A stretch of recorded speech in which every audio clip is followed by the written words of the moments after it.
গাজায় যুক্তরাষ্ট্র ও ইসরায়েলে পরিচালিত বিতর্কিত ত্রাণ সংস্থার বিতরণ করা আটার বস্তায় বিপজ্জনক মাদক পাওয়ার অভিযোগ করেছে উপত্যকাটির কর্তৃপক্ষ। এ পর্যন্ত 4 জন ফিলিস্তিনি ত্রাণের ব্যাগে এই ট্যাবলেট পাওয়া গেছে।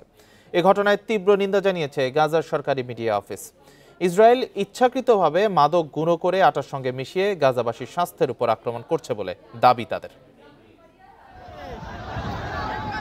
অবরুদ্ধ গাজায় ইসরায়েলের হামলা ও চলমান মানবিক সংকটের মধ্যে ভয়াবহ অভিযোগ সামনে এসেছে। উপত্যকাটিতে বিতর্কিত গাজা হিউম্যানিটারিয়ান ফাউন্ডেশনের বিতরণ করা ত্রাণের আটার বস্তায় অক্সিকোডন ট্যাবলেট পেয়েছেন ফিলিস্তিনিরা। ধারণা করা হচ্ছে এই মাদকদ্রব্য গুঁড়ো করে ইচ্ছাকৃতভাবে আটার মধ্যে মিশিয়ে দেওয়া হয়েছে। এই ওষুধটি অত্যন্ত আসক্তিকর এবং শ্বাস প্রশ্বাসের জটিলতা ও দৃষ্টি বিভ্রমসহ প্রাণঘাতী প্রভাব ফেলতে পারে। একে গাজাবাসীর জনস্বাস্থ্যের ওপর সরাসরি আক্রমণ বলে উল্লেখ করেছে গাজার সরকারি মিডিয়া অফিস। তারা বলছে, আসক্তি ছড়ানো ও ফিলিস্তিনি সামাজিক কাঠামোকে ভেতর থেকে ধ্বংস করার এই ঘৃণ্য অপরাধের জন্য সম্পূর্ণভাবে ইসরায়েল দায়ী।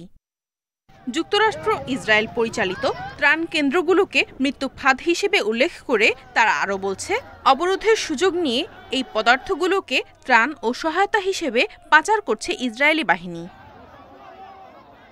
এদিকে স্বচ্ছতা ও জবাবদিহিতার অভাবের কারণে মানবাধিকার সংস্থাগুলোর তীব্র সমালোচনার মুখে পড়েছে GHF.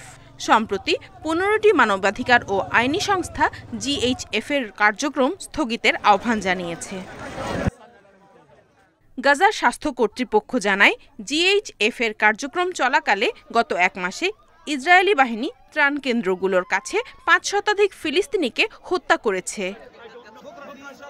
Nadia Tawasum, Independent news.